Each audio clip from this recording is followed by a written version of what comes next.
And she looked at me and she said, "But that's not fair." And literally, I had experience after experience like this with people throughout the district who took absolutely no personal responsibility or accountability whatsoever for the job they were meant to do every day. And so I did what I think lots of CEOs in a turnaround position do. I started to fire people. That did not last for very long. After about 5 days of this, my then general counsel runs into my office. I used to have an open door policy, and he closed the door, so I knew I was in trouble. And he said, "Chancellor, you have got to stop firing people." I said, "Well, why? I mean, if people aren't doing their jobs, then we need to move them out. We need to get people in who can." And he said, "Welcome to the DC public schools, where we never fire anybody." And I said, "You know what? I think you're exaggerating." I said, "I've talked to lots of people in the city. They say that it is actually possible to do. I don't want to break any rules, so just explain to me what we need to do and what processes we need to follow in order to remove an ineffective employee from the system." And he said, "Well, there are only 2 ways that you can fire someone from the system." I said, "Okay, give me the first way." He said, "Well, you have to have done something egregious." And I said, "Well, that's perfect, because everybody that I'm talking about is egregiously incompetent." And he said, No. Egregious only means one of 2 things. Either one, you have to have hit a kid, and we have to have a videotape to show it, because 5 teachers and the principal seeing it is not enough. Or you have to have stolen money from the school district, and we have to have the bank receipt to show it. Short of that, nothing counts as egregious. I said, "Okay, that's not good news. Give me the second way." And he said, "Well, you have to show a recurring pattern of ineffectiveness." And I said, "Well, that's great, because these people did not magically become ineffective the moment that I walked in the door. Surely we ought to be able to show that there has been a pattern over the course of the time that they've worked for us." And he said, "That's what you would think. But what you don't know is that for 10 years in the central office, nobody has ever received a performance evaluation. So in order to meet the legal letter of the law in terms of this recurring pattern, you have to have the documentation to show it through the performance evaluations. And since we haven't done any performance evaluations, we don't have that documentation, so you can't fire anybody that way either." And I said, "Okay, that's really not good news. So tell me what I'm supposed to do with these people who are working for the school system who are not bringing us any value." And he said, "Well, you could do what we normally do. We send them down to the schools." I said, "Are you kidding me? I'm trying to keep these people away from children, not put them closer to them." So he didn't have any ideas for me, and I decided, you know what, I'm going to take matters into my own hands. I decided to send a few of them home, because I thought, this lady, I pay $40,000 a year, but with 2 mistakes in a given week, she can cost me $500,000. My best cost savings mechanism is to let her stay home for a little while, right? And in the meanwhile, I went to my boss, the mayor, and I said, "You brought me in to do an incredibly difficult job, but the difficult job turns into an impossible job if I can't manage a team of people that I believe can do the work. I have to be able to bring the talent in and let the talent go depending on what our needs are." And he said, "Well, you know what, if we don't like the rules of the game, then let's change the rules." So we introduced legislation to the city council that would have allowed us to make all central office employees at-will employees. That was firestorm number 1 in the city. People went nuts, right? And it was probably the most interesting day of my tenure in DC when we had this big city council hearing on the legislation. It lasted for 14 hours. And all through these 14 hours, as I'm watching people funnel in and out, there was little to no talk of children, of schools, or of student academic achievement. All of the talk was about due process and job security and protections and, training and all this sort of stuff. And I kept thinking to myself, you know what? The children in this city don't have any due process. If you don't get the education that you deserve in any given year, you can't go to an appeals board and say to them, "Please refund my parents' taxpayer dollars back because I did not learn the 3rd grade material."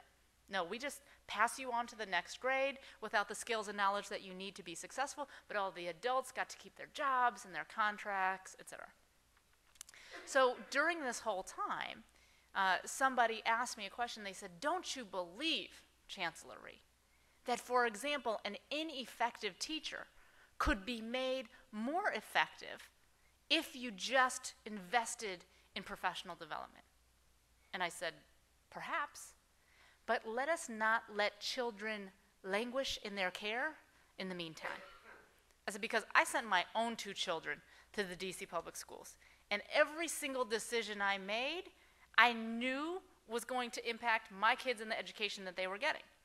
So I can tell you that if I would have shown up for school on day 1, and my child's principal would have said, welcome to school, here's Olivia's teacher, guess what? She's not so good. But we are going to take this year to professionally develop her and see if she can improve her practice. Olivia and her 23 classmates may not learn how to read this year, but we think that's the right thing to do for this adult. I would never accept that for my child. Nobody in this room would ever accept that for your children. But we have scores of children throughout the city and the nation who don't have the adult advocates in their lives who know how to navigate through the system and get this teacher instead of that teacher. And so we literally have children languishing in these classrooms. And it's particularly disheartening because we know based on the data that if children have 3 highly effective teachers in a row versus 3 ineffective teachers in a row, it can literally change their life trajectory. The probability that they will graduate from high school and go on to college goes up hugely if they have these 3 highly effective teachers. So say, as an example, I thought, well, I am the chancellor. I need to set a good example for everyone. Olivia, you are going to have to suck it up, honey. And we are just going to have this bad teacher for a year, right? What if the next year Olivia and her friends were not lucky and they got another ineffective teacher? Are we willing to sacrifice 2/3 of a kid's chance in life because we want to professionally develop 2 adults? Now, I'm not saying the answer is right or wrong. I'm a big believer in professional development. What I'm saying is that we need to understand with every decision that we're making the consequences that those decisions have on the kids. So the fact that there is basically no accountability in the school system whatsoever is one of the reasons why I think we are in the situation that we are today in America, which is that our public education system is getting worse and worse. The children who are in school today will be the first generation of Americans to be less well educated than their parents were for the very first time in the history of our nation. The second reason that I think that our school districts have hit on such troubled times is because if you look at how decisions are made, they are almost completely driven by politics. So let me give you a quick example on this one. I made the decision very early on that part of the reason why we were spending so much money and it was having so little impact was because we had been losing enrollment for years and years and years. We had at our height, we had 140,000 kids in the system. When I got there, there were less than 50,000 children in the system, but the system had never right-sized itself. So we were operating 144 schools for 50,000 kids. We should probably have been operating about 70 schools. And I thought, well, this is part of the reason why we don't feel as rich as we are, because we're paying to light, heat, and air condition half-empty buildings. So we decided we needed to close schools. Now, if you quickly want to become the least popular person in a city, all you have to do is tell somebody that you are closing a school, much less 23 schools, which is what we decided to close. 15% of our inventory. And that was Firestorm number 2.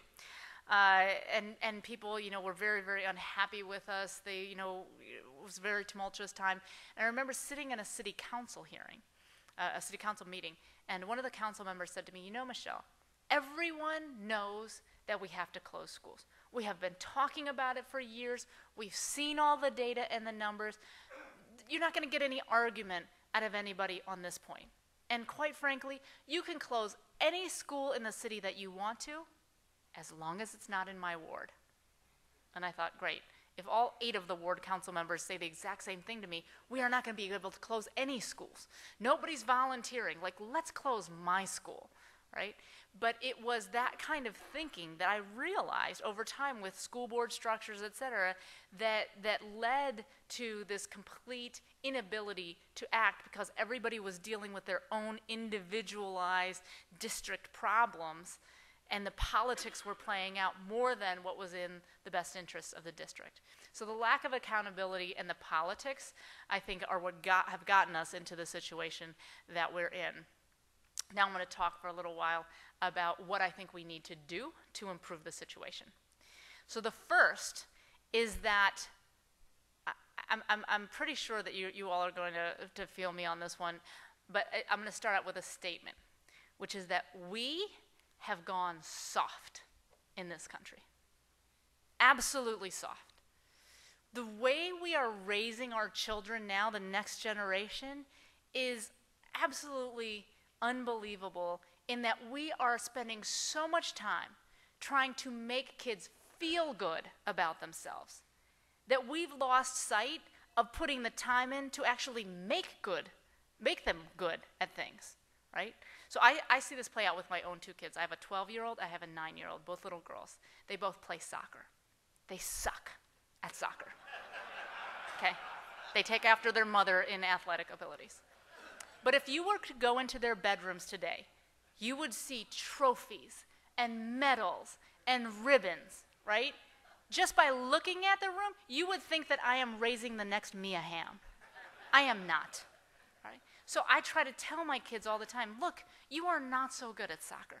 If you want to become good, you actually have to go out and practice every day for an hour and a half. You have to kick the ball against the wall and into the net and that sort of thing. So you're not great yet. I can't guarantee you that you ever will be great, but if you want to get there, here's what you have to do. You have to work hard. But it's very hard for them to square that up against all the medals in the room and everybody telling them, you're great, when in fact they are not.